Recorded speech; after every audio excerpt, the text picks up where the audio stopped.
کا فاضل بریلوی رحمتullah نے پیر اور مرید کے حقوق پہ لکھا.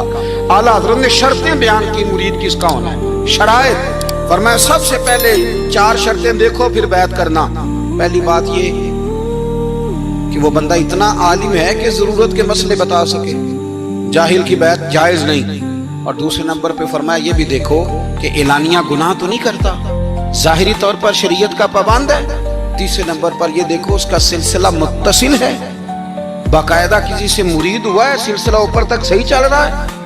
اور فرمایا چوتھا یہ ضرور یاد رکھنا کہ خلیفہ مجاز ہو, کسی شیخ کامل نے اسے اجازت بھی اپنی مرضی سے نہ بن کے بیٹھ گیا ہو کہ مجھے تویز مل گئے ہیں, یہ نہ ہو. فرمایا ان چیزوں کو دیکھو اور پھر پوری پابندیاں لگائیں. اس نے پوچھا پیر اور مریدنی کا پردہ ہے؟ تو اعلیٰ حضرت فرمانے لگے نبی پاک کی جو بیویاں ہیں نا وہ مومنوں کی مائیں ہیں, ان کو قرآن نے مائیں کہا ہے, تو اگر اس ماں کا بیٹے سے پردہ ہے تو پھر مریدنی کا پیر سے پردہ کیوں نہیں؟ فرمایا واجب ہے مریدنی کے لیے پیر سے پردہ کرنا, واجب ہے. آپ کو ایک بزرگ تھے, انہوں نے اپنے ہاں جلسے پہ بلایا, جب آپ پہنچے تو وہ عورتوں کو ننگے منہ تعویذ دے رہے تھے. آپ نے دور سے دیکھا تو واپس آ گئے.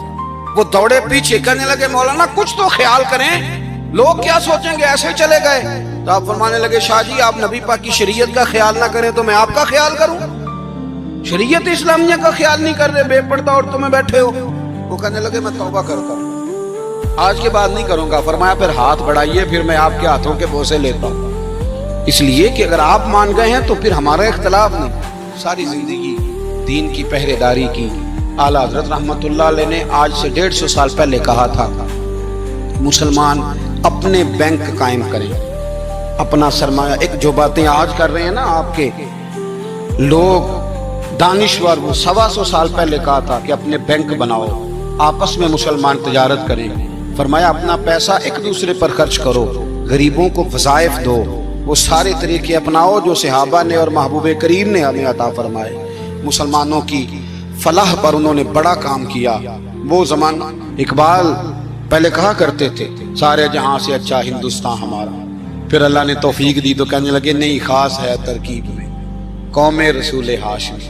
اعلیٰ حضرت اسی زمانے سے کہہ رہے تھے نہیں بھائی جو مصطفیٰ کے غلام ہیں ان کا منصب اور معیار الگ ہے. بڑی محبت سے زندگی گزاری, اللہ سے بڑا ڈرتے تھے. سید ایوب علی رضوی صاحب آپ کے خلیفہ ہیں.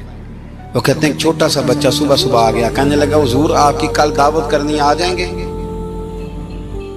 آپ نے فرمایا آ جاؤں گا. کہنے لگا میں یتیم ہوں, باپ میرا فوت ہو گیا اور میرا بڑے دل کرتا ہے آپ سے محبت ہو گئی. فرمایا کب آؤں؟ اس نے کہا کل آ جانا. کیا کھلاؤ گے؟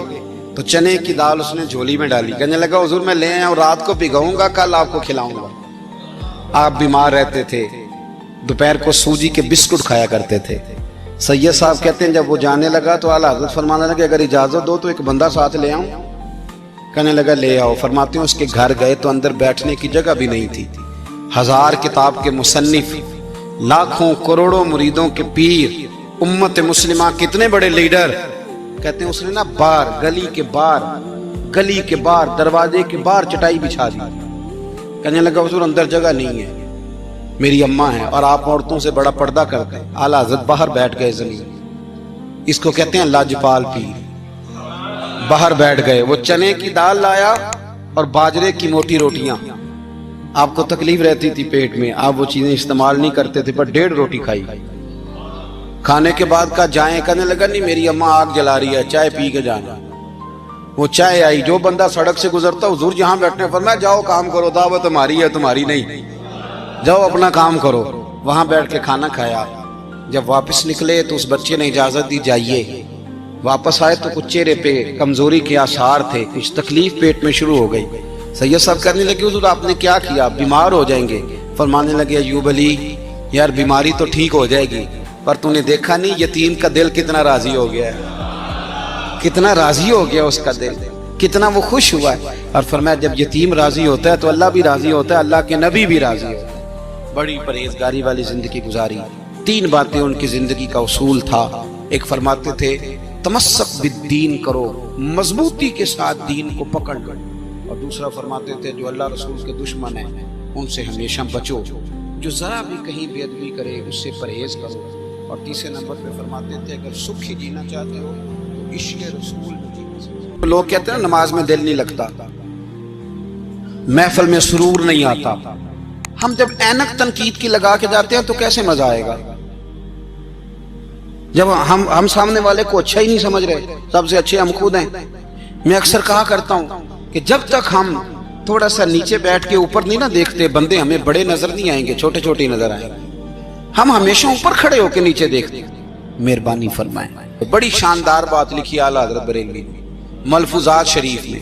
آپ فرماتے ہیں 2 بڑے زبردست قاری تھے، تلفظ اچھا ہی ہونا چاہیے، لیکن اس کا یہ مطلب نہیں کہ پھر آپ سب پہ تنقید ہی کرتے رہے۔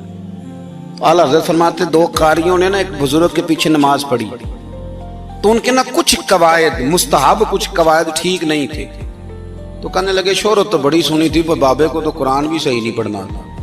یہ اعلیٰ حضرت نے لکھا ہے، چھوڑو جو یہ بھی کو بلی ہے۔ فرماتے ہیں بس مستحب قواعد ٹھیک نہیں تھے، جو چیزیں ضروری ہیں وہ ٹھیک پڑھتے تھے بابا جی۔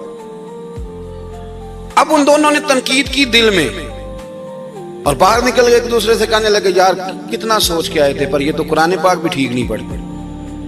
اب موسم تھا تھوڑا سا ایسے ہی، معتدل موسم تھا، نہ زیادہ گرمی تھی نہ زیادہ سردی تھی، قریب ایک جھیل تھی۔ کپڑے اتارے، تہمدیں باندھی اور